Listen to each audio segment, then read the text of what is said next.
YouTube channel. I'm a very competitive YouTuber, so not just like stealing other people's YouTube channels. Okay, so guys, firstly, thank you for. Let me check that I have audio before I. Hey, yeah. Thank you for your patience last week. I have to be honest. I was not like dying of illness or fucked upness. I was just like really overwhelmed. Like, I mean, with all the shit that I have on my plate. So I thought I don't like to come here and give you shitty lectures and to be like not in a good shape. So I mean, I was ill. I was in bed. I was chilled, but it was not like I had COVID or something horrible like that. Well, COVID is not horrible, even though it can be dangerous. But okay, but. And there you go, another copyright strike on my YouTube channel for saying what I just said. But anyways, thank you for your patience. We will recover that. Yeah, I'm just in the most extreme period of my life of work, and that's a lot to say because it's been very extreme for a long time. But I knew it was going to be like this. So congratulations to me for at least knowing that it was going to be like this. I'm in the final stretch of the movie. Like, we have 4 episodes approved. And I already met the producers, been in the cinema, watched the whole thing. It's really exciting. Like, it's so cool coming together. I learned so much in this journey. I have really not been able to tell you. I think that if we get this dancing robot there, we cannot focus for a moment. So I have been. I have learned so much in this journey that I have not been able to tell you. I have not been able to process everything that happened since I started. And I really will synthesize this in the lecture because I think with the filmmaker, we discovered like a really interesting way of working, and soon I'm going to apply this to you. So I'm going to make you work like him and I did. That's one thing. So firstly, thank you for your patience and for being cool. I feel a bit better, but last night I had to work like until 4 a.m. again, so I kind of like lost what I had recovered. But it's all right. Look, the hard part, the reason why you see me so fucked up is for something that many of you cannot imagine, which is the parenthood side. Like, I don't talk so much about how much time this takes. And of course, I am a very present father. I play with my kids all the time. I'm always there. And I put for later work, it's like because I want to be with them. And then I find myself at 4 a.m. working because I was with them till 9 p.m. and stuff like that. And I prefer to be a bit fucked up, but to be a present father than to be far away. It's what I want the most. But anyways, let's move on. I want to tell you a couple of things. So I know very well, kind of like, what's your program towards the future of the course, because I was involved in all the decisions to make it. So, and I know that you will have a lot of like music production moments with Anatoly Ice next year too. Like, I know that you will have a lot of sound engineering moments with me and blah, blah. So just so you know, that's why I'm so calmly spending so much time looking at scenes and not being in a hurry with this, because I really know that you will not have a chance to do this again in the whole course. So if it feels that we're a bit stuck in the same topic for a while, it's because I know that there will not be a chance to see this later. And I really think that it's a unique opportunity for us to look into scenes. What's my goal? My goal is that we end up with these guys, like I think it would be like in 1 or 2 weeks we already be done with this block of scenes, and we'll move on to more production-y things. Scenes of course is production-y things, but I'm talking more about making music and stuff like that. Anyways, as you have noticed, you have already quite a bit of work to do for me, so you should be busy. You should kind of like already be in the process of being busy. I don't know if you noticed, but there is a new assignment that appeared this morning. I have a question about it. Yes, let's discuss it right now. That's what we're gonna do right now. Tell me. First you said that animal would be given. Yeah, then I changed my mind. I just thought that it would be cool if you guys, because I thought that you could better, meditate about how an animal sounds and then find your own solution to that problem, And what So about stretch? time stretching. No, one of the components of the song must be created 100%. Let me open it here and from scratch. No. Good point. It's a good electronic music mentality, but no, I meant from zero, like that you have to make it. Yeah, it's a good point that you ask. But yeah, no, I didn't mean it like that. question about Yes. Summative 8, the animal sound. Uh-huh. There is one sentence that says up until I'm 5 with you. seconds. I'm just looking for my password. Just Yeah, okay. Uh-huh. So up until 5 seconds, and if I want to make like something, I was thinking about like something whale-ish. yeah. Goes. It's a lot more than 5 It's seconds. I said minimum, no? I said minimum 5 seconds, I think. Maybe I made a mistake there, but I meant minimum. Let's. Minimum length. Yeah, that means that it can be 20 minutes. Like it. Maximum. Yeah, what I don't want is like somebody makes me like a bird chirp, like, and it's like, okay, well, I mean that's fair. It's the sound of an animal. But yeah, I mean, I just want to make sure that it's more than 5 seconds. That's all.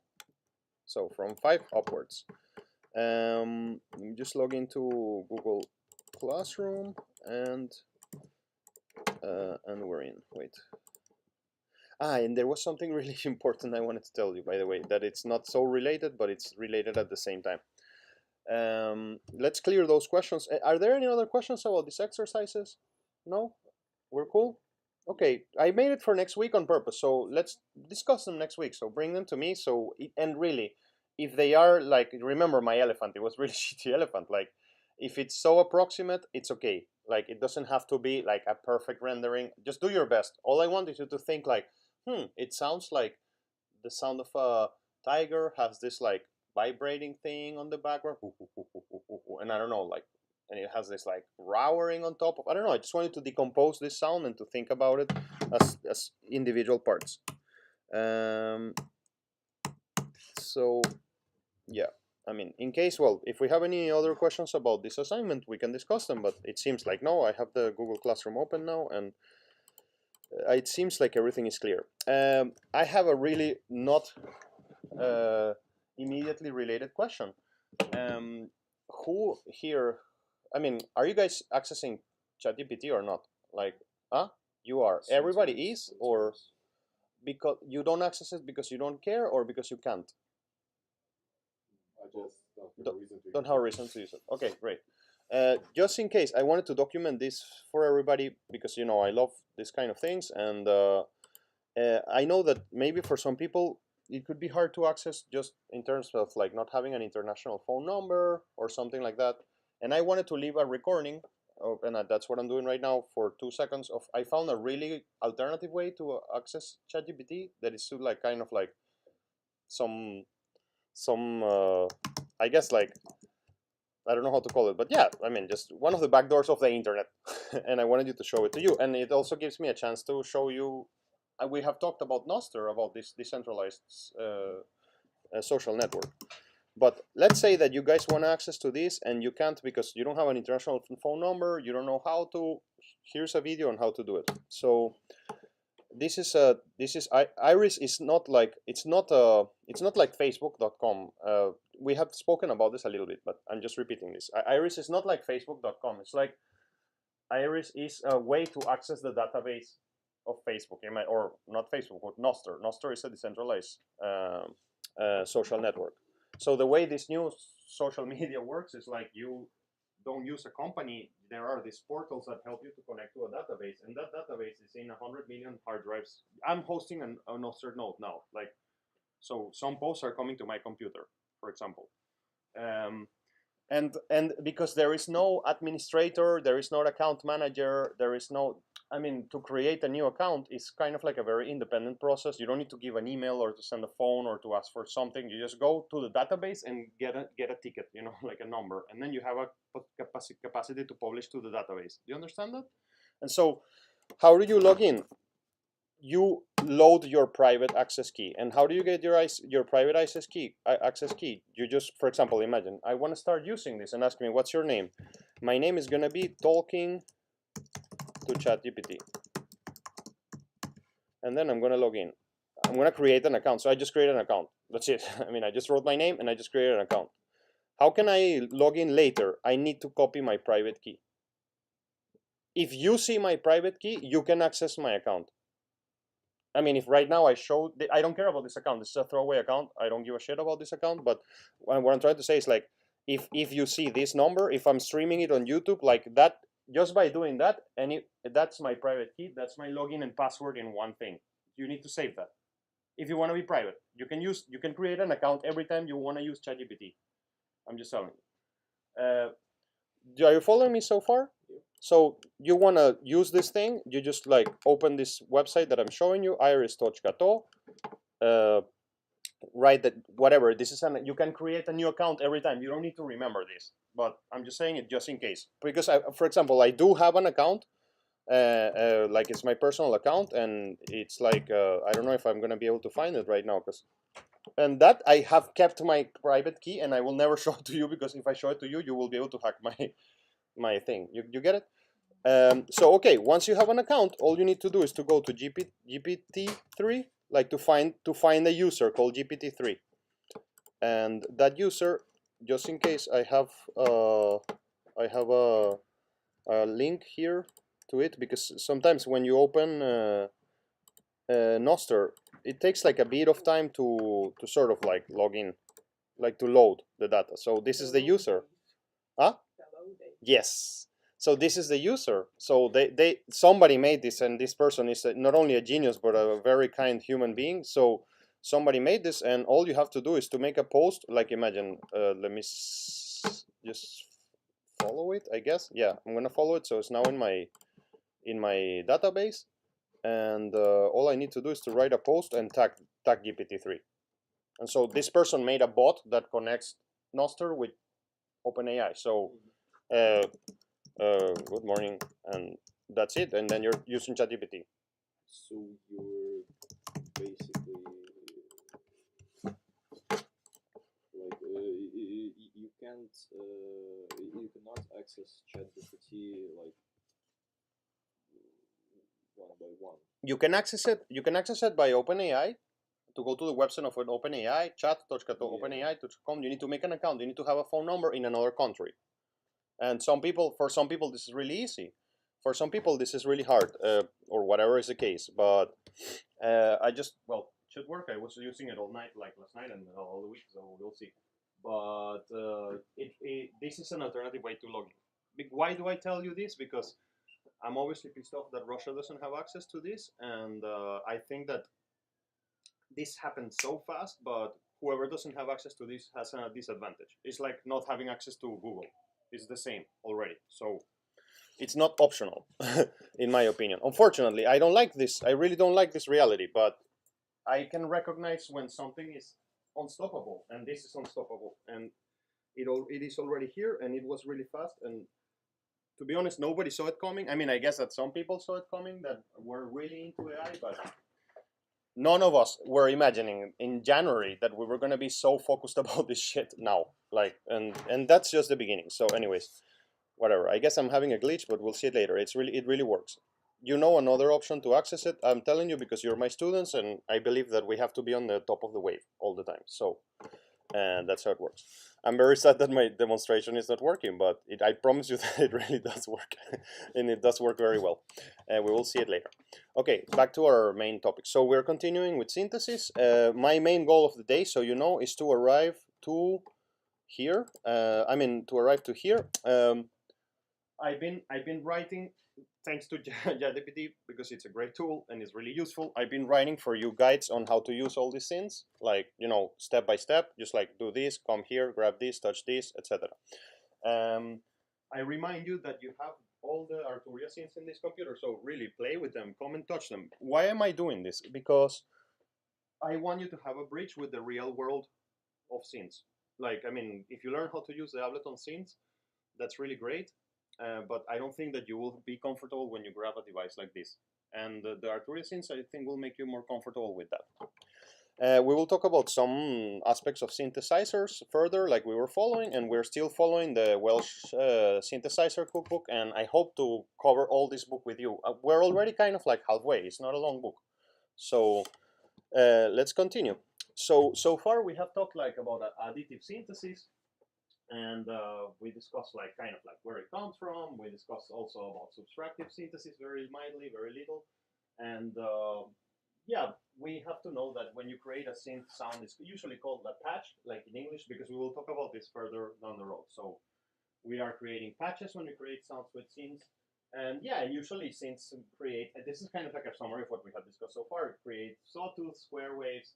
We create waveforms with sawtooth, square waves, with triangle waves, because those things have a lot of harmonics and they're really easy to produce in our circuits and are harmonically similar to a lot of other sounds. Like we built sawtooth waves together, remember last week, and we built also square wave, and well, a couple of weeks ago. And well, I mean, when you start looking at more complex sounds like a violin or a flute or a trumpet, you encounter something like this. You see, it's really interesting. And think about this for your life and for the universe in general of how it works. You see, like when you look at something like this, if you ignore this down here, it kind of looks like a triangle wave or a square wave. If you remember the things that we saw in 2 weeks ago, like I mean, all this bunch of peaks. What makes a trumpet be a trumpet is this part. It's kind of like the noise, what we don't analyze so carefully. And it's really interesting thing about life, because I always think like, what do you rather, eating vitamin C or eating a lime? I ask you this question, like, what do you rather, to eat a tabletka of vitamin C or to eat a lime? Do you have a preference, or you don't care about this? Never thought about this question? Depends? Yeah, I mean, I'd go for the lime personally, because I don't know, it was grown in a tree, you know, it's a really nice thing. I used to have in my house in Caracas a lime tree, so I was like classic thing, like my mom, like, Leo, go and get some limes outside. And I was like, yeah, okay, here's a lime and stuff. Like, I mean, and also lime, like you see, the reason why I started saying this is because this is the vitamin C, right? And this is what makes the lime. Everything that is not vitamin C. I mean, when you take a lime, you take vitamin C and other stuff. Now, vitamin C is super useful because, again, if you're going to send people to space, you're not going to send like 10 tons of lime, right? You need to have this tabletki. But if you can choose to have something that has that little added bonus of like randomness of life, like a tree, like that's the kind of things I like. That's why I like analog gear, because it contains this sort of randomness to it that you cannot predict. I was having a really interesting conversation with the film director of the movie on last Friday. It was the birthday of his daughter, and we were there, my wife and I, and he was asking me why there are still studios. Like, he was really asking it from a very not cynical, but he was really asking it from the point of view of somebody who makes film, who it's like kind of like 80% of everything he makes is digitally rendered. So he's like, why do you still need an instrument? Like, he was asking me this question really genuinely. He was not saying being cynical or whatever. He was just, why do you really need an instrument? Like, why don't you just like reproduce everything in the computer? And this is a harder question to answer than what you think. What is your answer? What would you answer to this question? I'm feeling more comfortable with like. That's one of the things I told him. Knobs. And That's one of the things I told him. I told him, yeah, we like to touch things. We feel more comfortable when we can feel equipment, and can't use like some complicated synth in computer, but yeah, the same synth is on my table right in front of me. Sure. And I'll like do it. You will do it more faster, more comfortably. And I gave him another reason, which was, I think, was also a good idea. I mean, because I was trying in different angles, and I was telling him, you cannot model all the particles of air in a room. That's why you cannot really produce a drum sound that is really good with BSTs, for example, because you would need to model the position of every particle of air in the room.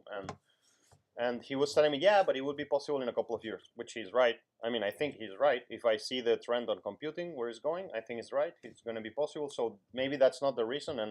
And I told him something like, look, I think that you can make all your actors in 3D already. And right? And he said, yeah. And I was like, why do you use actors? And he said, well, because they want to act. Like the actors want to act. And well, I said, the drummer want to play drums. You know, like the drummer really wants to go to the studio and to sit down in a chair and do this thing and think that it was him. And going back to the AI trip, you know, I'm kind of like super intimidated with what's going on. But at the same time, I'm super relaxed because I believe in humanity, Karocha. I believe in this kind of things. Like, this kind of things are irreplaceable. I don't think that you can ever replace this, like the fact that a human wants to do something, but we will see. Anyways, back to our main conversation. So we are going to move on today. We were in oscillators last week, and we're going to move on today to other parameters of the scenes and other things that are happening, etc. So we discussed harmonics and oscillators. This is like a little bit of a recap of what we were talking. We were discussing about, you see, the noise bottom of the grass is from the resonance, the reverberation, and the recording noise, these kind of things.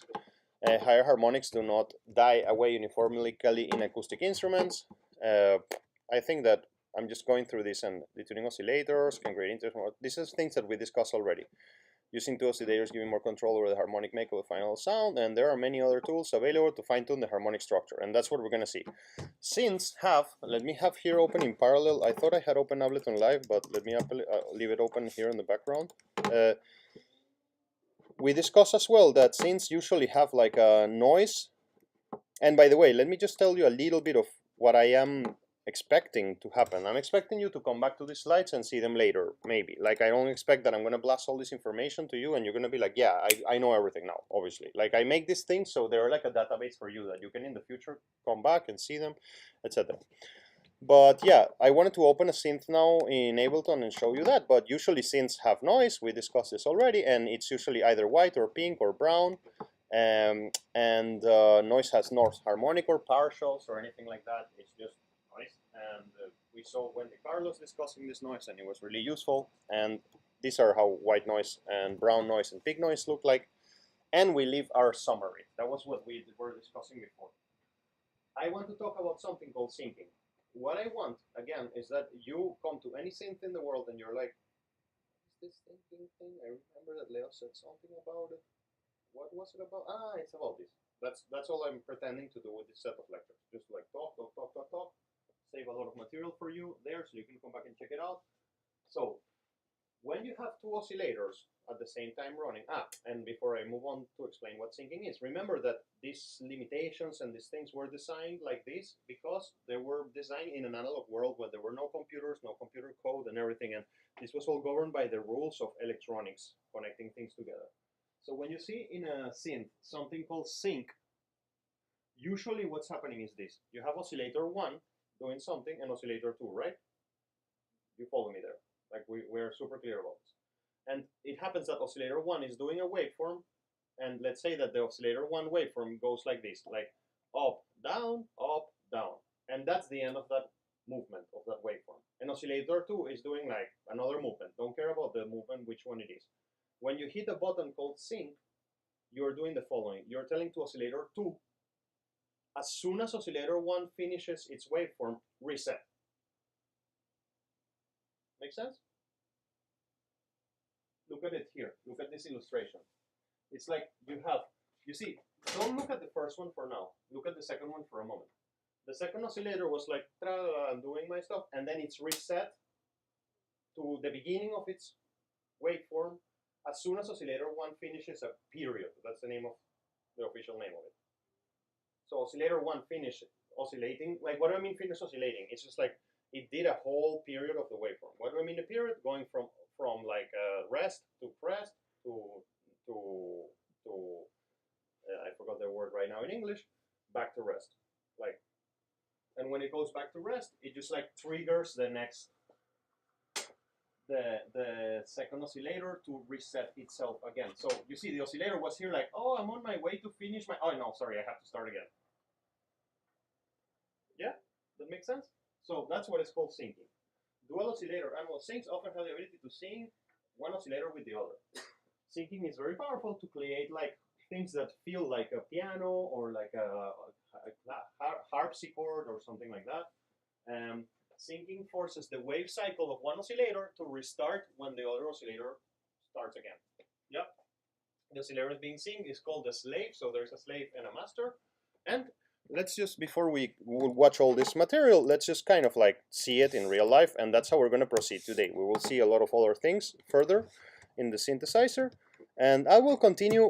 We will open a new synth today. Will be the Jupiter Juno 8 on Arturia, and I chose that synth on purpose because it's the same company that makes these synths, big synths that is usually here, and the principles will be very similar. So when you see that guy, you're going to be able to start playing with the analog sync that is synth that it's here.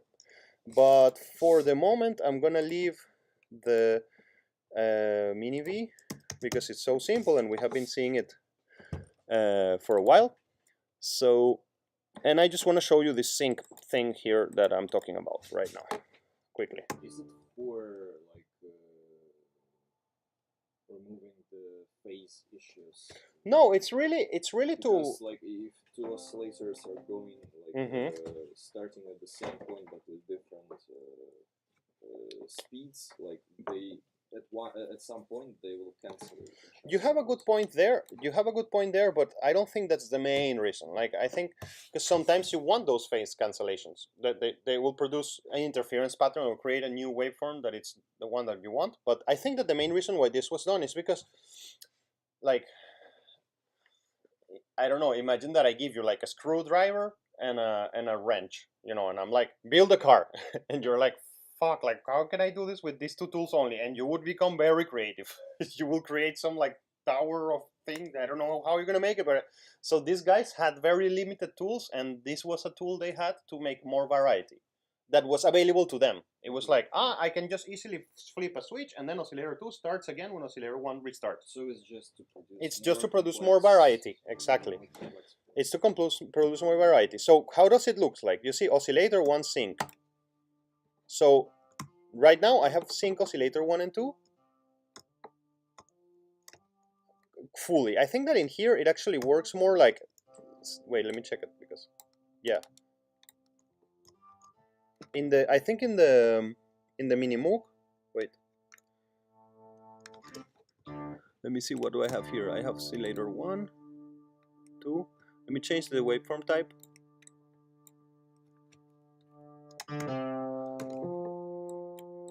Wait, I'm listening to this. Let me just make sure. Still a little bit of oscillator 3. There's still a little bit of oscillator 3, yeah. So wait,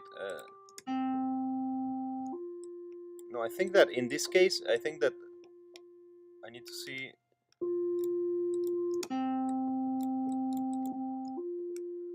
Let me try it in the, for a moment, just quickly to displace this. I'm gonna try it in another synth just quickly because I'm not getting what I want there. Wait, let me just see it quickly in the Prophet, and no, not this one. That's not what I want. I want this one. Wait, let me just see it quickly in the Prophet, because I think in the Prophet is more clear. So if you see the word sync, let me know. It should be around. Yeah, it's on the right. Here, right? Yeah.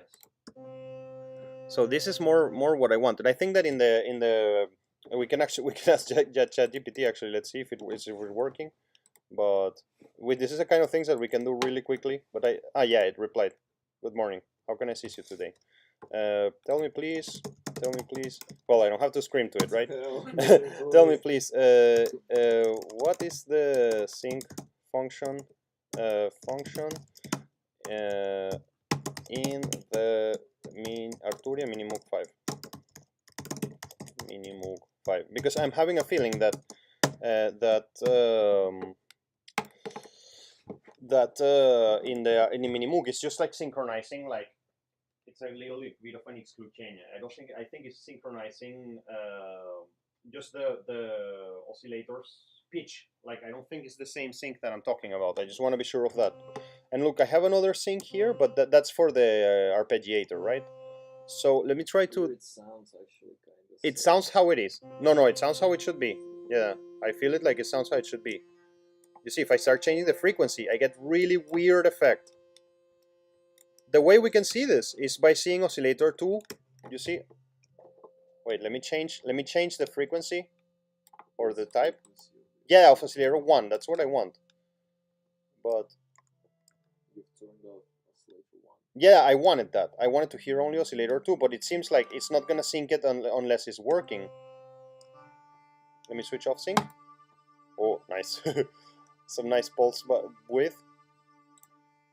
Yeah, but that sounds like a sync waveform. I mean, you see, it sounds harsher. It sounds like it's not ending the second. There is no modulation. Yeah, there's also no modulation. So oscillators. But I don't know what. Let me. That's what I thought. I also feel it, but no, that's not what sync is. Let me go back to something more simple, like a very, very simple. Wait, I don't know. Well, there you go. You have a bird there. Whatever. That's not a bird, but let me try to go to something more simple. To kind of reset this. I don't have like a sinusoidal quick one here. Brass, no. Well, this is a bit simpler. It's not synced. Wait, let me see. Pulse width, frequency. Yeah, that really sounds like a sync waveform. So the second waveform is like not ending, it's cycle. Basically, it's just restarting whenever the first one is ending. And it just creates different type of sounds. Like that's how it would sound if it will not be synced. Let's see what ChatGPT told us there. The sync function is a sound synthesization technique that allows you to synchronize 2 or more oscillators in the synthesizer. When the sync button is turned on, it forces the first. Yeah, I mean, it seems maybe we can say we don't trust this thing, but I've been playing enough with it to tell you that I trust it. Like to this kind of questions, it is because he's reading all the manuals of all the mini moves that ever existed, like, and just giving you an answer like in a second. So it's just really good synthesizing function of the internet. It's just giving us a synthesis of the internet. So let's try to see that in the oscilloscope then.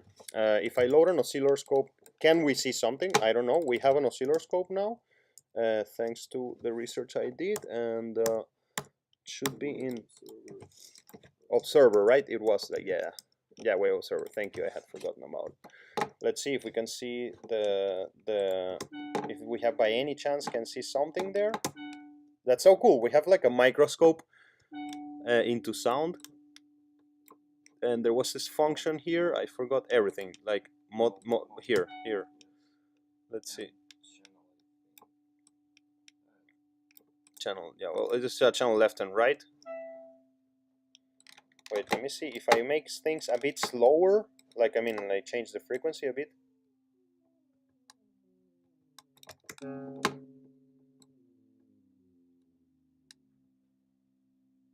Nice, you can see it there. You can totally see it there. Look, let me switch. Oh, wait, let me see. No, I was totally wrong. I was so excited, but I was excitingly wrong.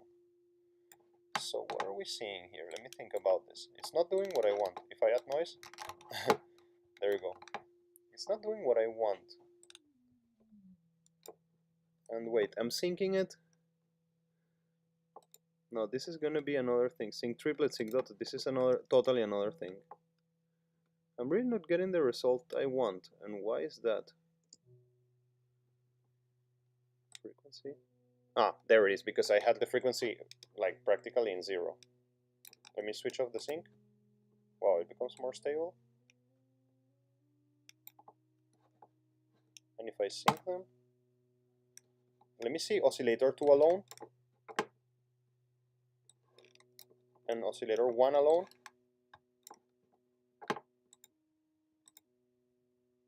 So I don't know who is syncing what.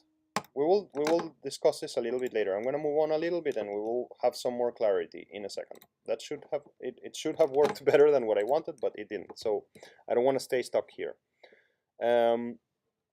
Usually the second oscillator is a slave, and the first oscillator is the master, but it can vary depending on the synthesizer. To have an effect on the sound, the oscillator must be tuned. Let's try to do this. The synced oscillator must be tuned higher than the master oscillator. So let's just try to follow that instruction. So let me turn this up and turn down the sync. Wait. And get out of a pulse wave. Let me just see it more like this. And this frequency is higher. I'm not seeing anything in oscillator 2. Now let's sync it. Wow, I was really not expecting that result at all. That's so annoying. Oscillator 2 is a lot faster. It's a lot faster? Let's see it.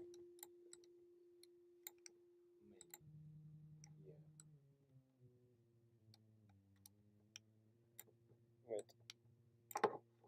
You just made an oscillator 2 like L4. Yeah, I understand that. I just wanted to see it, like what happens if I I think it can be connected to these two. Wait, let me see it. I'll explain in a second. Wait, so no. Am I missing something? No. Hold. Yeah, this is gonna be another one.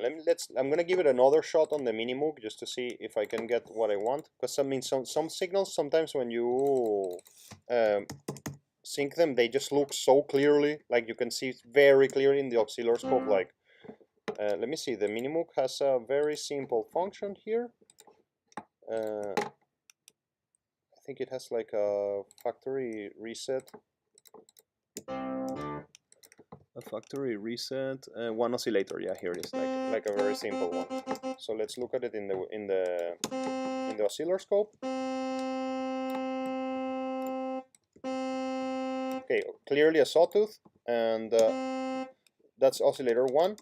Oscillator 2, it's not producing sound because it's off. It's a square wave.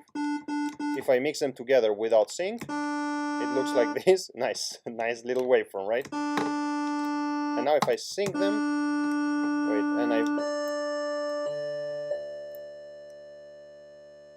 let me see, can I do this? No, I can't. Well, that's pretty aggressive. Wait.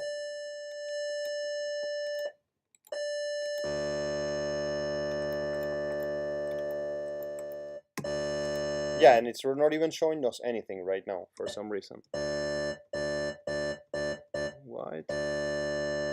Why is that? I don't know. Okay, I'm gonna move on. I trust in what I'm telling you guys because I've done this in the past, but I'm not getting the demonstration correct right now. We will re-see this a little bit later. Let's cover a bit more material. We know that syncing is that, and I'm really confident of that. So we will move on and come back to this a little bit later. I'm sure I'll figure it out.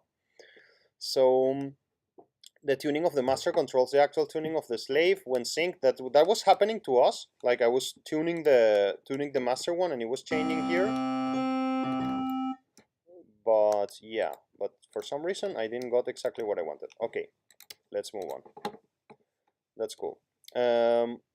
Here's like a kind of like a, I don't know, a proposal on how to use this. Let's see if we can maybe get further with it better. Start with the slave oscillator producing a sawtooth waveform and a master oscillator turned on but volume all the way down. You see, like I have rewritten all these slides in very detailed instructions for you. It's like I imagine this for the future for you. Like start with the slave oscillator producing a sawtooth waveform and a master oscillator turned on but the volume all the way down. That's what I was doing. Come on, let's give it a shot to these instructions again. So I had the, let's see. Start with the slave oscillator producing a sawtooth waveform and a master oscillator and turn on but volume all the way down. So some synths, I guess, will have a restriction that you cannot sync if it's not in, if the volume is not up, but whatever. Let's see. So he's telling us to start with a sawtooth. On the second oscillator, there's going to be the slave oscillator and the master oscillator and turn on, but the volume all the way down. So let's try to do that. That's how it is right now. Great, I got it. Set both oscillators at the same pitch and test syncing on and off. So let's start. Oscillators at the same pitch? Yeah, there should be no difference, exactly. So let's see it. Slowly increase the pitch of the slave while synced, noting a thin, brittle timbre in the output as the output increases. So now I'm going to grab the second oscillator and start increasing the pitch, right? Ah, there you go. There you can see it. That's exactly what I want, and I'm happy that I have that. Can you see it? Look, if I switch off sync, that's the waveform resetting there. Ooh, I really hate when I try to demonstrate you something and it doesn't happen. I don't see in, and I'm like, no. I'm like, fuck this. Why? It's really embarrassing when it happens. If you were me, you will feel the same. Like, but when you get it right, it's like, fuck. So great. There you go. Okay, and can we see it in the other scene? By the way, I wouldn't be watching this stream. I wouldn't want to be the person who is watching this stream. So let me see. Can we see it with the Prophet now that I had this better explanation on how to do this? Wait. So let me see. So we had this recommendation to start on a sawtooth. What's going on? It's not. I think it just glitched. Are you alive? Yes. Are you alive? Yes. By the way, I got soon, guys. You are gonna get here. Actually, I could install them anytime. I got a gift by MPC Russia. MPC Russia is a company that imports, and I got a gift all the Arturia plugins, like all of them, and all the new scenes, everything. Like, so we're gonna get like version 7 here, like very soon. Yeah, I have it already. I just have a position that when you're in the middle of a project, you don't touch your computer. And I don't want to touch my computer right now because I'm finishing the film. As soon as I finish the film, I will tear apart all my room, disconnect every single piece of gear, and reconnect all my stuff and install new plugins and all of that. So, and soon we will have it here. Yeah, Ableton is kind of freaking out. Please don't freak out, Ableton. Thanks. Yeah. So soon we will have this Prophet, like all the new scenes, and there are a lot of new ones actually. I should install it here, by the way. I will install it here in this week. So let's see. I wanna repeat the same experiment, but here, and also you see, like, so we can navigate other scenes, and we can navigate any synth now. We have a mixer here, great. I have no sound, like I was telling you in the last lecture. I start with oscillator 2. It's a sawtooth. This thing has reverb right away. I can hear it, obviously. And that reverb, I think, is up here, like in the effects. Yeah, and there, that's it. That's the decay, what you hear there. So okay, let me increase the amplitude, right? And how to increase the amplitude? I just increase the volume, and then I will sync them. Let me see, are they the same frequency? Wait, let me just put them on the same frequency. Okay, and so I sync them, and then I start moving the frequency of oscillator 2. There, in here it's different, apparently. Fine. I think you should use fine tune. You're right, Bratan. No, also no. I feel that the sync here is more like sync, like, oh no. Perhaps though? Maybe, but I'm in a, the pulse width applies only for Pulse wave. For a square wave, yeah. Yeah, so, yeah, I don't see it. When I do this, it feels like it's syncing, but maybe, that's what I meant, like maybe this synth, because remember, they were just like, there were limitations on how the synths were routed. Maybe this synth cannot sync if the oscillator one is not outputting.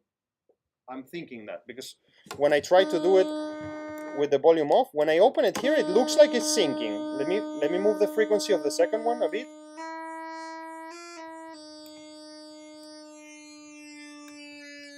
Well, I don't know. With the MOOC, we saw it pretty clearly, and I'm satisfied with that demonstration. We can explore that with other scenes too, but there is more stuff to do. Yeah, this is what we did. The slave must be tuned higher. Yeah, and as the slave pitch is increased, the harmonics change. But when the slave pitch is set to the octave above the master, the output becomes a plain sawtooth or a square wave turned 1 octave higher than the pitch. Great. There are other things here that you will find in scenes, usually. And one of them is called polyphony. We already discussed this, and I told you what polyphony is, and I am aware of that. But I just want you to know something. I understood this kind of like yesterday. You remember, like last time we met here, I was trying to modulate something. I was trying to connect the LFO to do something, and I couldn't make it. And there is something really that annoys me a lot, is that the new versions of the Arturia scenes, they are not true to the originals anymore. And so they have a routing matrix that is a software routing matrix that is behind the curtains. So what do I mean by this, for those of you who maybe are not so familiar with scenes? You see, like, in a thing like this, you will be like saying, like, I want like the pitch of this oscillator. We will do this in a point with this physical device. I want the pitch of this oscillator to be controlled by a LFO. And for this, you will need to plug a physical cable. So when people make plugin of this, they can make a copy of this exactly how it is. Or then they can make some kind of like fake computer brain that sits behind it, that is doing things that the synth is not usually doing. That's what they did with the synths, and that kind of pisses me off a little bit. For example, Minimoog being polyphonic. For example, Minimoog, exactly, that's what I wanted to say. That's where I started saying all of this. For example, Minimoog being polyphonic. Like, the original Minimoog did not give you a chance to be polyphonic at all. Wait, this is the Prophet, sorry. Now, let me open the Mini. So, the Minimoog didn't give you the opportunity to be polyphonic, but now you see they have this knob here that didn't exist in the original version, which is just like, okay, now you can play, depending on which setting you are, you can play more than one note at the same time. Right now, I mean, I cannot get it out of this, but if I open quickly like a pad or something, you see I'm playing two notes at the same time, and it's not like this. It shouldn't be like this. So what I want you to know about this is that when you see the word poly in any synth, the synth is telling you, hey, do you want me to play two notes at the same time, or do you want me to that if you play physically two notes, you will only hear one? That happens a lot with synths. That's when they're in monophonic mode. Like you play them two at the same time, and then you're like, hey, I'm only hear the re. And when you let go of the re, you hear the fa. Why is that? Is it because it's cool? No, it's because there was a limitation before, and it kind of like this limitation became, I don't know, like a fishka in the present. So refers to a number of keys that can be played at once and still produce a sound. Great. Synthesizer with limited polyphony may steal notes to make room for newer ones. The meaning of this is that yeah, like I told you, sometimes it can happen that you cannot play two notes at the same time. So what do I mean by with limited polyphony? There are synths that don't give you the capacity to play like 10 notes at the same time. Like you can only play 2 or 3, or when you add a fourth one, it just doesn't work. Why? Because again, these whole things, you think like we are very spoiled children of the modern era. We think without limitations, which is great that we think without limitations. But these guys had real limitations, and in order for you to be able to play 2 notes, you needed 2 sound generators and physical sound generators, right? Like, and then if you want to play 10, the designer of the synth was like, man, but I only put 2 audio engines in there, so you can only play 2 notes. You get it? Feel it? So it's not a caprice. It's not like they wanted you to suffer. It's just like they didn't have enough components to, or they had a limit of the budget and how much the synth could cost. Even now, most like software synths have like Yeah. limitations of 8 notes. Yeah, yeah, and this is connected to computing resources. I mean, basically the world is not infinite, and there are some limitations. And also sometimes maybe the limit is not a computer resource. The limit is more like, hey, this is how it used to be. Let's just keep it like that. It's like, why do the virtual guitars have only 6 strings or 7 if we could have 100 strings? Then it's like, well, because all the guitars have 7 strings or 6 strings, and that's how it is. Okay, so great. Then there are monophonic synthesizer. Of course, I can play 1 note. That's all clear. And now, when you see the word portamento, you will see it in a lot of synths and almost everywhere, and actually you will see it also in MIDI controllers and everything. This is referring to or glide. Sometimes it had this name. It causes the pitch to change gradually between 2 consecutive stroke keys based on a time parameter. What is the meaning of that in plain English? It's like when I play note 1 and then I play note 2, there is like a little in between. That's whenever you see in a synth the word glide, or you see glide on or off here, like up, like. So I'm gonna go to a more simple patch, and I'm gonna open here like this 3 oscillator. And if I change the glide is on right now. And then I can change. I can select. Wait, let me see if I'm right here. Here you see. Like this thing, it tells you how long the glide is gonna be. I just moved this. Oh, what happened there? Wow, Ableton just closed. No. By the way, I can open them like standalone, but if I open them like standalone, they will not go to the stream. So that's gonna be a pain in the ass. So better to reopen Abliki. Caroche, when we are looking at the portamento function, what we're looking is like at this bridge in between notes, and you can decide how long that bridge is. Sometimes you want just notes to change immediately. Yeah, this will take a couple of. Like to work, your notes should overlap. Or you don't want your notes to overlap. No, or I mean like for it to work, notes should overlap. Yeah. You should For it to work, you need to like. small time, you should play 2 notes. Exactly. For it to work, you need to. Why it was not working.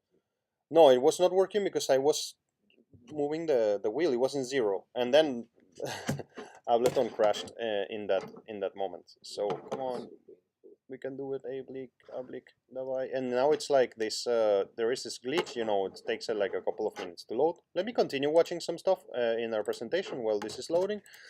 You remember, like, so again, just in case, so do I make sure that I deliver everything how I want?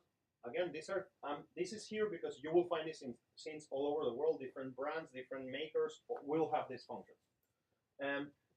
Unison, it's used to create a chorus-like effect by playing all polyphonic synth oscillators at the same note. That's what I think was happening in the second synth I opened, in the Prophet 5, and I was trying to sync them. I think he was doing unison. Unison is just like, imagine that you have oscillator 1, 2, 3 playing different things. And then you hit the button unison, whoop, and they synchronize in frequency. Now, they will sound a little bit like a chorus-like effect, because maybe one is a sawtooth and the other one is a square wave. Let's see if we can get there. So let's go to the glide or portamento again. Plugins, VST, Mini V3. Okay, so here we were in this like glide, and it's glide on. You see? So what did I do? And if I switch glide off, it doesn't happen anymore. I'm playing note 1 and 2. If I switch glide on, yeah. And now, does this happen in other synths? Let me do this like, I leave a mini MOOC here open, and let me open a Prophet 5. Let me just open a Prophet 5. So what do I got here? If I go here to Prophet 5, and I see, do we have a glide? Let's see, I'm gonna go to a more simple synth, kind of like a bassy thing. So let's see. You see, like what happens usually with synths, like you don't know where things are because it's the first time or second time or whatever. You haven't seen it so much or whatever, but you know what you're looking for, and that's the kind of things I want to evoke in you. Like what happens to a person like me, kind of like a already old school type of producer and stuff, is like I don't know how to use these synths. I know how to use synths. Like in general, I don't need to know this guy. I don't care about this guy. All I care is that I know what I can expect from everything. The same happens with a DAW. I once made a challenge with the students. I gave them this challenge, which was like, give me a DAW I have never used and put me to make a song with it. And we did it. Like I just grabbed Bitwig. I had never touched this DAW in my life, and I just opened it in front of everybody, and we created a song with it. And I never read a tutorial or nothing. It's not because I'm a genius. There's nothing special about it. It's just like it's happening to me in the DPO. There is a student, it's a bit breaking my balls, to be honest with you. I'm a bit angry about this. I gave 8 lectures of mixing, and then she was like, no, I didn't understand anything in these 8 lectures. I'm like, why? Because you did it all in Pro Tools, and I only know how to use Ableton. But I was not talking about the DAW. I was talking about the principle. It's like, you equalize, you compress. It's not connected to a particular DAW. And so yesterday, this person forced me to make a mixing in Ableton Live, and I hate to do this, actually. Actually, by the way, I sent you this photo of, I think I didn't send it to you. My students from, what is the fastest way to get to this photo without showing all my private life on the internet? My students of the audio engineering made me a t-shirt for my birthday, which has like quotes from my lectures. And the first quote is, there are 2 things I hate in life, central banks and mixing in Ableton. Like it says it the back of the shirt. And that yesterday I had to mix in Ableton because this girl was like, I'm not getting anything. I was like, fine, okay, here I go. And so whatever. So again, back to this. My goal is to discuss principles and not to discuss particular things. So I'm back to this, and I'm trying to find the glide. Left down. You saw it down here? Near legato and unison. Near legato and unison. Wheel mode. Under oscillator 2, thanks. There it is, glide. So now I have here 2 notes. It's called legato here. And if I do this, there you go.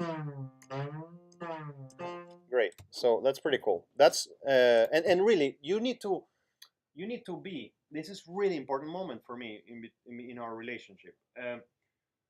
When you really need to change your approach when you're approaching to these things. Like, and if you're thinking like this already, that's great. If you're not thinking like this already, start thinking like this. Don't approach to this like I'm gonna learn the the synth called Jupiter 8. You don't approach to the, all of these things were built with the same principles, and they are done so any musician in the world can use them. You know, I have this problem with my wife, which is that she is very, very slow with computers, and she's just afraid that she's gonna break something, kind of. And like no, she doesn't get it. This is like this thing is designed so you can switch it off and on, and it works again. Don't worry, don't be afraid. You know, don't be afraid of anything of this. Just grab it, like you can own it. So, all right, that's about portamento and or glide and unison. Let's see if we see the unison case here. I think that that's what's happening here. You see, like, I have oscillator 1, imagine. On the right of you got. There is unison here.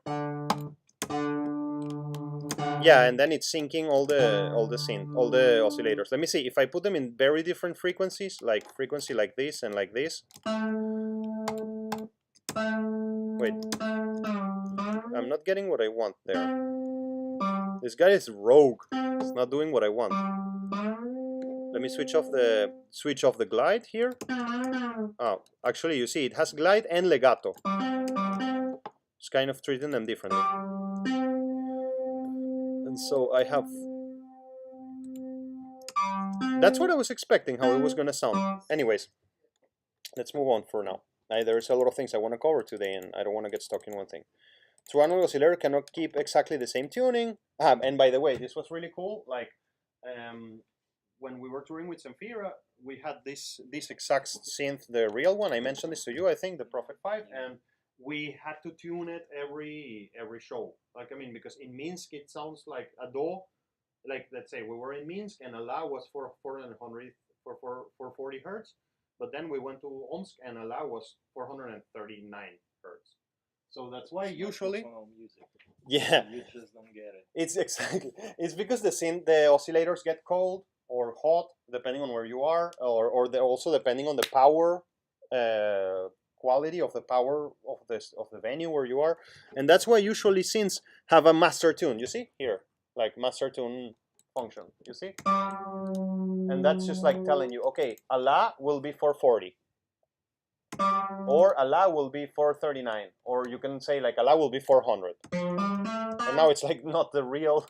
That's why sometimes you open a patch of a synth and you play a do and you're like, what is this note? Like, it's because the master tune is maybe not in the right place. And all of the synthesizers have the screw on the Yes. oscillator to tune them. You can grab them from behind, and you can this one it's not so easy accessible, but you can, there is a little screw where you can also fine-tune the oscillator. Like, it also happens. You know, it also happens with vinyl players. I don't know to any of you here who has a vinyl player. I know you have.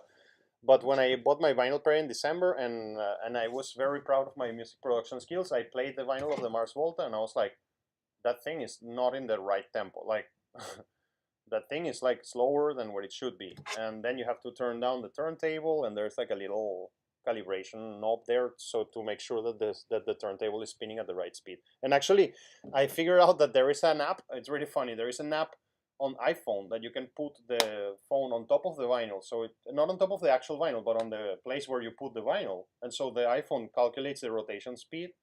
That's so cool. And it tells you like, you need to tweak it like this, so it's perfect, like whatever. But or you can use your ears.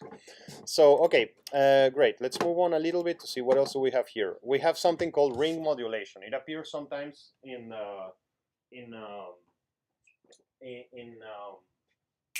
synths.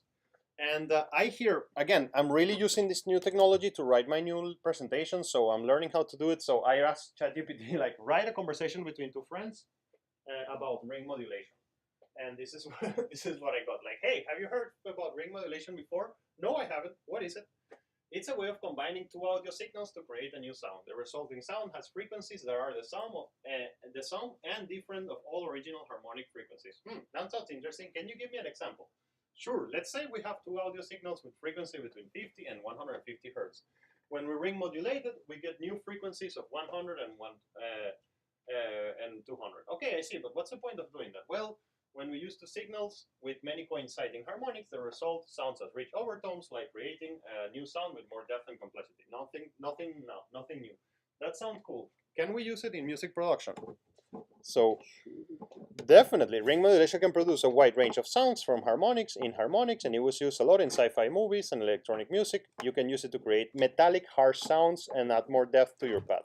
Wow, I didn't know that. Thanks.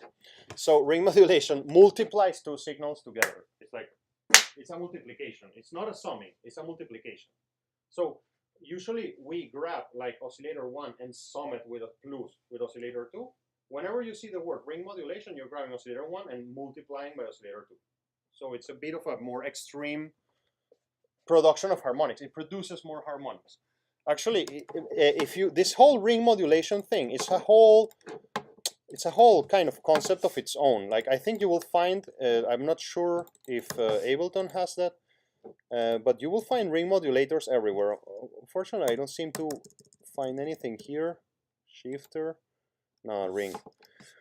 But yeah, many synths have the function of ring modulator. Some of them don't. I don't see it here in this particular one. If you see it, let me know. Yeah, and it's not gonna be up here. Modulations, yeah. Maybe in effect. And by the way, guys, sorry. You see, this is the thing I'm telling you that Arturia built, that it's not original from this synth. Like this matrix that appears here, it's like not original from this synth. Ring modulation could be in effect because, like, for example. Yeah, I think well, this is gonna be an LFO. This is gonna be a function. Unipolar. Wait, I didn't prepare this particular example. I didn't prepare. I was following the book, but practical. Wait, let me see. Let me see. Let's see if we can get some help here. Why not? Like which Arturia synth has a ring modulation function? In it. Let's see if we get an answer to that. Meanwhile, let's continue searching for here. Let's see. I don't know how long it's gonna be. Sometimes it's really fast. Great, thanks. I mean, I'm telling you guys, this is not bullshit. This is, you understand, for me as an educator, this is an incredible tool. Like, and also for me, I want to homeschool my kids. Can you imagine? Like, homeschooling now is gonna be like, just ask questions to this thing. You know, like it's just gonna answer everything. So let's see the Buchla. That was crazy. I was not expecting that answer so fast and so cool. So let's see the Buchla. The Buchla ASL is really nice. It's very advanced synth. We will see it a little bit later. It's more advanced than the other ones. It's really, it's a bit more complex. So beautiful. Yeah, and there is a great, I posted it a long time ago. There is a jamming session done by Amon Tobin with the Buchla Esser. Like it's really, really nice. Easel, sorry, it's really, really nice. So envelope, this is gonna be hard because this guy is quite complex. Complex oscillator, sequence voltage. If you see anything that says ring oscillator or ring something, tell me. I want to see it. Free sync. Octaves presence, clock rate. We can also ask here. We can also ask here and understand it together. Please explain. Please explain me how to use it. To use the ring modulation in the Buchla ESL. So it's funny. My wife noticed that it's funny that I always write to this guy like, please, like. Just I think it will tell a lot of us. By the way, you know what's funny about this way of accessing ChatGPT? That you can see what other, because it's public, you can see what everybody's asking to it. So there are all these conversations there. Sometimes they're really funny, and there are some people having some really deep conversations with it. And yeah, that what I was told when I yesterday told the chat GPT, like, thanks brother. Yeah, it would tell you like, no, I'm not your brother or something, like, yeah. And then I wrote just like the word brother without context. Yeah. And he wrote me, My chat yeah, said brother, Yeah. man. My chat said that Liquor Freak and Mini Group has. No, that's like a physical Arturia synth. It's not a VST. Yeah, synth. yeah. Look, first select the two oscillators that you want to use for ring modulation. You can use this by dragging them onto the main canvas on interface. I'm going to save this in our presentation, and I will continue because I want to cover more material today. I kind of regret to have opened the the ring modulation topic without being so ready, but I was just following the tune of the book, and later we will absorb this a little bit later. And then we go to the very obvious, and that's really what I wanted to see today, to the very obvious question of filters. Like, we will talk about it for a moment. It's a formality. It needs to be in this document, so you guys can see it in the future, and you can cover all the material you can of synths. But obviously, I mean, synths have filter, and filters are really important because unfiltered waveforms can only produce a few distinct sounds, and synthesizers were born with the addition of filters. Actually, filters is what allowed the synth to be what it is, you know, because just a sine tone is nothing. But that sine tone that is shaped or filtered, it's going to be something really different. So you use them to change the timbre or the tone or the color. And the most common type are, of course, the low pass, which removes and attenuates high frequencies, and that's always what it is. We know what a low pass is and a high pass is. I'm not going to cover that. Give me a second. Sound traveling through air loses amplitude overall, and higher frequencies diminish more than lower frequencies. But frequencies, this is kind of bullshit. I don't need to leave this here. Higher frequencies experience more absorption. This is also bullshit. This is in the book, in the Welsh, but I'm just curating a bit the presentation. And white noise pass-through shown. White filter is shown here. So we have the low-pass filter, and it removes the high frequencies. And of course, a signal that has been run through a low-pass filter will sound not so bright. And this type of filter is very common to us, and we don't need to discuss it. Now, what I think we will learn a lot is when I get to resonance. So bear with me for a moment, and let's cover this material. Yeah, this is all, I kind of repeated myself here, some 4 AM shit. And another common filter is high-pass filter, so it does the opposite. I obviously feel that I don't have to explain you this. If I'm wrong, tell me, but just I think that you know what a high pass and a low pass is, and I don't underestimate you. Now, what we have here also is something called band pass and band reject. So that's very obvious. It's like a band pass is a filter that just allows this band to pass, and everything else is cut. And a band reject, band reject is the exact opposite. It's just like reject this and let everything there. So sometimes, I'm telling you this because sometimes you will grab a synth you have never seen before, and you're like, band reject. I know what that is. It's like a filter that is cutting a certain part. It's like a bell when you make a bell in an EQ, and just like filter it. The first thing you see on every single synth is like the filter cutoff knob, because it's always the biggest one. Yeah, exactly. Filter cutoff knob, and you will see in a minute exactly what that is, and I think many of you knows, but yeah, it's always the bigger one. And then there is something called the cutoff frequency. So I know you know what is a high band pass and a low pass and a high pass filter. Am I right? You all know this, right? Yes? Here? I mean, I have like synthy guys, non-synthy guys, everybody knows. Okay, great. Now, then there is something called the cutoff frequency. People think sometimes that when you see in a synth like cutoff frequency, you are sort of like that when you grab a cutoff frequency, you are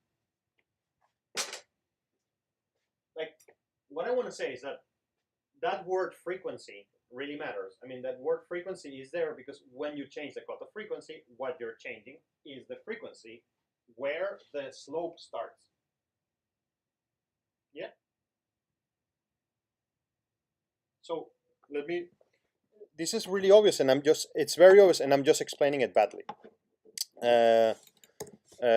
Look, like, imagine that you're working with a synth, and you see a button that it's called cutoff.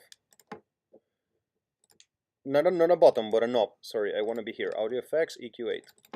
So imagine that you're in a synth, and you see a knob that says cut off. And then you can move that knob. And when you move that knob, what you're doing is this. So you're changing the frequency where this slope starts. Slope is an English word just in case of curve, right? Like the graph. So when you go to a synth like the Arturia, and when you go to a synth like the Arturia, and you check out up, and I go here, and I see this. Let's actually see it through the EQ visualizer. Wait, here. Like, if I do something like this, up. Wait, now the loopback is looping. Nice. We have some nice loop there. Yeah. Yeah. Is this glitch? Yeah.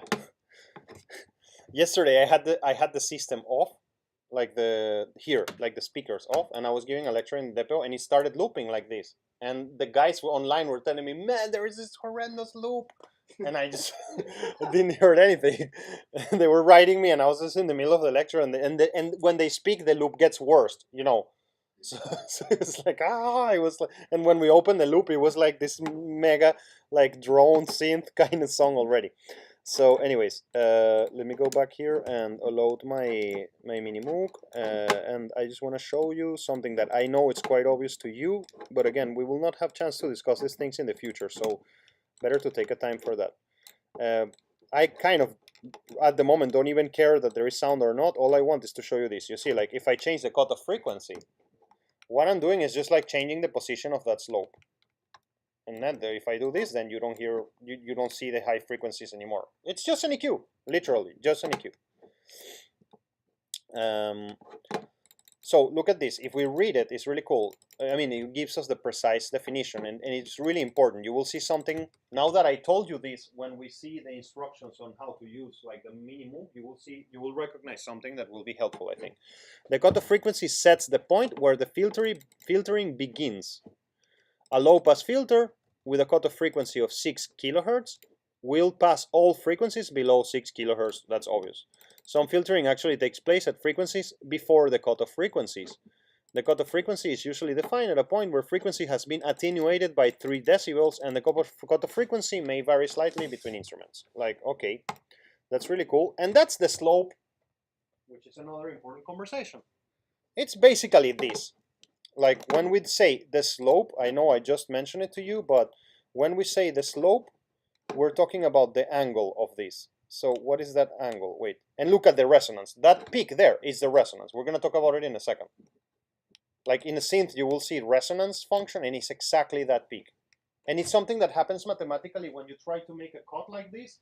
It just, because of the way equalizers work, it produces a boost in the frequency, in the cutoff frequency, actually, in the actual cutoff frequency.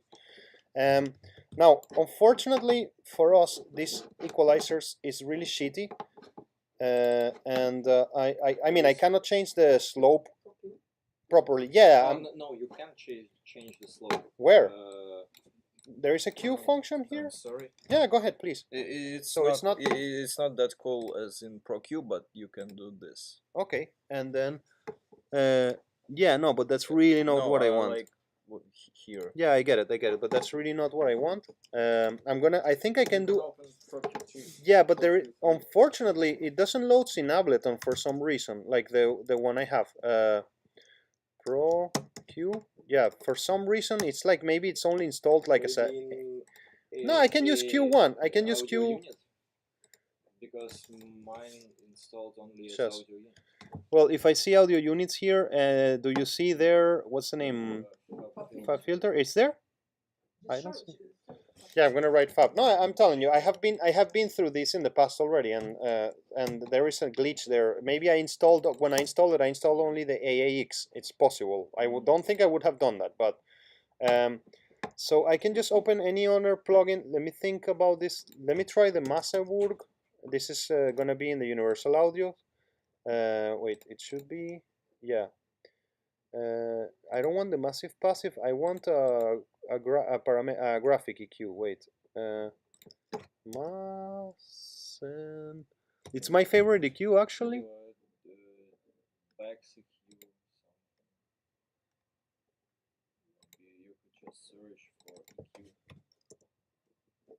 EQ.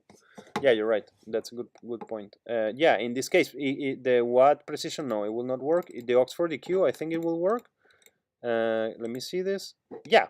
I mean, all I wanted to show you is like, you see, when you make a high pass. By the way, this EQ is incredibly good. It's the best EQ ever. I don't have it. I wish I would have it, but it's a really amazing EQ. Why? Because it's very precise. It's very good with phase relation, cohesion, etc. When we talk about the slope, you see, like 6, 12. What the hell is that? 6, 12, 18. I think I have mentioned it. Decibels per octave. Do you guys understand that? over there? Kind of, or yes? Okay, so it's decibels per octave. If you don't understand that, just say it. So the slope is like the rate or degree of filtering beyond the cutoff frequency. The most common slopes are 12 dBs. So when you see that, it's like, ah, look, the slope is 12 dBs. It means like every octave, the whole thing loses 12 dBs of energy. We can say it like that. And then when we go back, we can get out of these conversations of slopes. At the moment, it's kind of like it's pretty intuitive for us. I really want us, before we go, to discuss resonance. So I just showed you something that when I make here a little, when I make something like this in this EQ, I get this little bell here, this little boost. And so let's go 1 second back to Minimoog, and let me switch off all of this. Oh, I think that this thing is gonna crash. Are you gonna crash? No. Let me just delete this and this. So if I go back to the Minimoog, going back to the conversations that we've been having so far, I see, for some reason, I guess that I muted the volume, maybe. Ah, yeah, I did. Okay. So I see here a cutoff frequency, and that's great. And we just demonstrated it. And then in this case, the function of resonance is called filter emphasis. So now look. So this is creating a peak where the cutoff frequency is. So there is a peak in 6K now. And the reason why that resonant peak moves when I move the cutoff frequency is because I'm doing something like this. Oh shit, I deleted my EQ. Audio effects, EQ8. The reason why when I move the cutoff frequency, that thing is also changing is because of something like this. Imagine that it's something like this is happening. And then I have a resonance, and then I move the cutoff frequency, right? And the resonance moves with the cutoff frequency, just like this, literally. So when I go back here and I do that, and as you can see, the resonance has an attack too, because you can modulate it with an envelope filter. And you can separate the attack of the oscillator and the attack of the resonance. I hope that that makes sense. There are ways of doing that. Okay, and let's read here because there is some important information about this. The function of the resonance setting on a filter depends on the filter type, obviously. Resonant amplifier amplifies frequencies closest to the cutoff frequencies for low pass and high pass filters. Resonance settings as a Q control. So you see, when I'm doing this, the filter emphasis, I'm changing the Q of that resonance. So I'm making it USCA or more wide. That Q factor. Resonance on a synthesizer is not equivalent to the resonance on an acoustic instrument. Synthesizers have gain compensation. Some synths have a gain compensation, by the way, because this thing can get really loud when you're using a filter emphasis. You can blow up something. So sometimes some synths, when you're playing with the emphasis, they also change the volume down. Some filters are self-resonating, and it's possible to play the filter with the filter resonance keyword tracking by feeding a noise source into the filter. So this is kind of how the resonance looks like, and that's really cool. And I guess we can leave this for next week, just so I don't eat so much of your day. Where we're gonna start next week is in envelopes. Do we really need to talk about that? I think not. We don't need to talk about envelopes. Agreed? Yeah, you talk with Anatoly, yeah, and I know that we're sort of duplicating a little bit of info because I wanted to leave it, what I really wanted to leave it today, but I guess that I'll start like that next week. Yeah, let's start next week here, exactly here, in LFOs. Like in LFOs, and then we're gonna go and modulate, we're gonna make modulations, like here, right? And that's what I'm telling you, that they're cheating. Like this is not how this synth originally was, but that's okay. I mean, why not? And remember, you can make your animal sounds in this computer with my synths. So just come here and do it if you want, or make it with Ableton. I don't care. Let me just before we part, let me. I asked you at the beginning, are there any questions about this assignment? And you told me no, but I'm going to assume that it's better just to tell you a couple of things before I let you go. What do I mean? So let's see. Each student needs to give me 2 MP3 files, original, like original animal. Like let's say that you found a sample of an elephant. You need to give me the sample too, like the original sample that you wanted to copy. Okay. MP3 sample of the animal you decided to emulate, and the synth animal. Your name, I put you there how you should deliver it with the synthesizer. Every student must emulate the sound of a given animal by using only synthesizers. One of the components of the sound must be created 100% from scratch. What I mean by this is from zero. It means that you cannot use, let's say that you hear an elephant and you think, I think that the elephant has like, you identify 5 components there. You identify like, you know, I don't know if you have heard elephants. Sometimes they have like a low rumbling, like, like sometimes, have you heard this? What I mean? Yeah. Like, you see, and then there is a part of the elephant sound. So you see, there are kind of 2 layers there, and you would use 2 separate scenes to recreate each one of those layers, correct? And you can use presets. If you want to use 10 layers, you can use presets for 9 of those layers. One of those layers have to be something that you created from zero, that you move the oscillators to sound how you want it. You see, and that's why I wanted to explain. One of the components of the sound is 100%. For the rest of the synths, it is allowed to use presets, but preferable if you do all the sounds from scratch. Like that would be ideal. Ideal would be that you start with just an oscillator and then you build it from zero. But okay, each student can choose the animal they want. The minimum length of the audio file must be 5 seconds, and then this is part 2, part 1. Sorry. Students must provide a maximum 1-page-long essay explaining the rationale behind the construction of their sound. So you need to write a little text, half a page, you know, just like, this is what I was thinking about. I think that it has 4 parts. So that's why you showed us how to use ChatGPT. That's right. Yeah, you can do these things in ChatGPT. Like, I don't care about this at all. Like, because it's unstoppable. Like, it's how the new world is. Like, and my metaphor about it is just like, when you think about the New York Times, like the New York Times has the most important person in that office is the editor. And the editor is not writing the articles.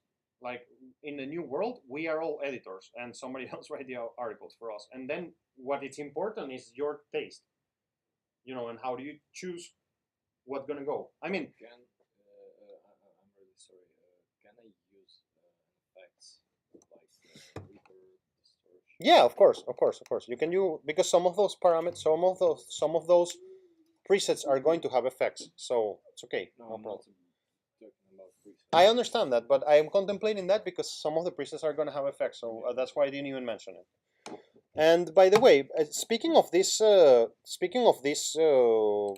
I use ChatGPT for that? I didn't take it seriously. Like, No, it's a joke. I talk about it seriously. Look, I just want to tell you how do you do this kind of things. You can write very detailed instructions, like please write a text about the following.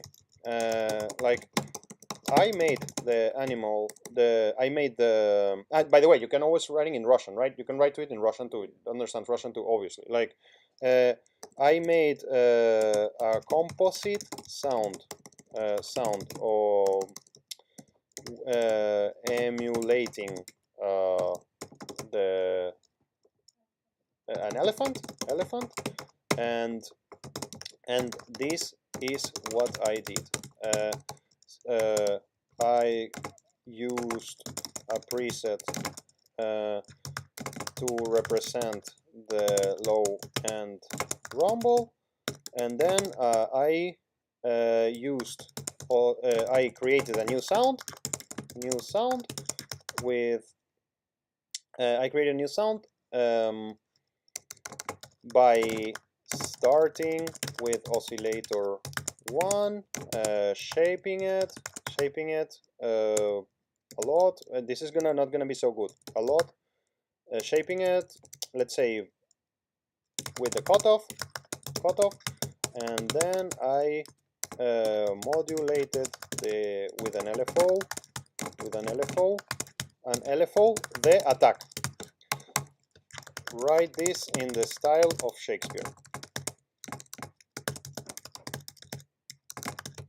And it's gonna do it. But I mean, the important thing, it's not what ChatGPT is gonna write me. The important thing is the parameters that you're gonna give it to it, right? The important thing is the parameters that you're gonna give to it. The important thing is to ask it to write In the style of Shakespeare, of course.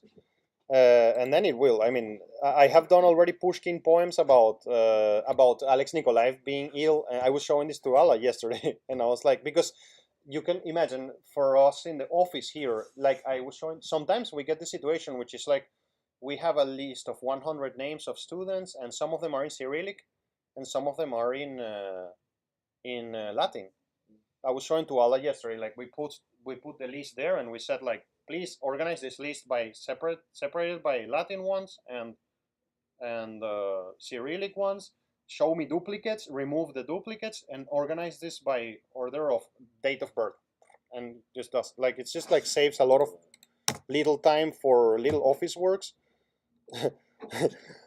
Oh, what a wondrous thing I have done. I had a sound with the likeness of an elephant, as if it were its very own trumpet call. To create such a sound, I chose a preset to represent the low-end rumble. And then with precision and care, I made a new sound to accompany the first. Firstly, I began with oscillator 1, shaping and sculpting it with the cutoff until it sang with the proper tone and timbre. Now, let's say this. Please rewrite this as a rap made by... Who is the rapper? Eminem. I was thinking about Eminem too, but Eminem. Please rewrite this as a rap made by Eminem. So we will have a lecture on how to write music with this thing, by the way, because I already understood that, and I'm preparing that lecture slowly. It's like, so there you go. Oh, yo, check it out. I got a sick sound. I made it to mimic an elephant, no doubt. Here's what I did. Let me break it down with ease. I started with a preset to hit the low end Gs. Fuck! Damn! Then I got to work. I went straight to oscillator 1. And by the way, obviously, when you give me the lyrics for this, if you want to do it as a poem, whatever, I will have fun. Be creative, have fun. Like, this is the new era, guys. Like, we're in already there. I shaped that sucker up, and it made it so it won't run. I played the cutoff until it sounded tight. Then I modulated the attack to give it that fright. Fuck yeah. Yeah, yo, I'm not done yet. There is more to this flow. I needed to scream just like an elephant, yo. So with an LF modulation, I gave it some flavor. It's like a rap track that you can vibe with forever. Boom, there you have it. A sick elephant sound. Reach for the stars. That's the message. I'm putting it down. I'm Eminem. I'm out. Peace. There we go. Awesome. Okay, guys, I gotta focus on the next lecture. So there you go. Remember to access this. You have it in the video at the beginning how to do it. So you can come back and just use it anyway. Because the other way is to log into OpenAI, which is the company that is making ChatGPT, and again, you can do this. I did it with my mom's phone number. She lives in Madrid, and so whenever I need to get an SMS confirmation, I call my mom, like, send me the code that you got, and I have access to it. But it's a bit of a pain in the ass. They kick you out of all the time. Like, at least that's what's happening to me. I'm accessing it through Tor, and every 5 minutes I need to kind of like refresh the browser. It starts giving me errors. But like this, it works actually better. Like, I mean, it's more, the only problem is that it's public and everybody can read it. But again, just make an anonymous account and that's it. You can create a new account every time you come to use it. I created myself an account that is called Talking to AI, and I just have all my conversations archived there. And I'm sure this is just the beginning. There will be a lot of them coming later. I mean, of this kind of bots. And speaking of, I have been showing off to you my server, right? That is already running and super awesome. I'm already in conversations with Ivan. Ivan is this is so funny. Like, this is such a 2023 thing. I was like, fuck yeah, I made my server. It all works. I found that guy in profi.ru, the guy who helped me build the server, Ivan. And in a point, I kind of like had to decide if I was going to give him access my server remotely to fix something from his house. I have never met this person, so I'm giving him access to my server computer remotely. And I was like, So I wrote him this long test, which is like, listen, bro, like, if you are going to hack me, you win. I mean, what can I do to stop this? Like, either I just physically take the computer to you and stand next to you and I look at what you're doing. Of course, I recorded the screen when he was doing everything on my computer. We did it. He connected remotely. and I recorded the screen of what he was doing just in case, but I cannot stop this. And then I was like, so far it seems like the guy is a really cool guy and everything is going well, at least. But this is such a 21st century thing. I was like, well, I'm gonna give the trust to this guy. Let's just give trust to this guy. That's the only thing I have seen of this guy. It's such a 20 fucking. He's a girl. No, I already spoken on the phone, but it can be like some. I wanna like. I mean, he has. We have. Can be voice AI. So we are going to install this. It's like a micro chat GPT, and we're gonna run it from my server. So I'm gonna be hosting one, of course. Yes, because I know in a couple of years I'm gonna be able to run. All of us, we're gonna be able to run our own chat GPTs from our own computers. It's kind of like 700 gigabytes, and requires a computer kind of like of $5,000. It's not cheap right now. To run something as deep as ChatGPT, you need like $5,000 of hardware. But this guy is going to be a simpler version. It's like the same power as GPT-3, and it's going to be running from my server. So I can. It's not going to be censored or anything. You can just like, and I think I would be able even to open it to you guys, like so you will be able to ask things to my server. But I don't know. I'm working with that already. I will look at this. This was recently. I was like, this is my conversations with Ivan. And yeah, I'm kind of like trying to buy from him this case for the, and I think what I wanted to show you is like this. I was like, yes, I'm now invincible thanks to you. Yeah, I mean, this is like the specs. You see, like he's sending me the specs for running the GPT models, like, because the good news is that they are already coming to be open source. So that's a great news, because that thing cannot be hidden from anybody. It needs to be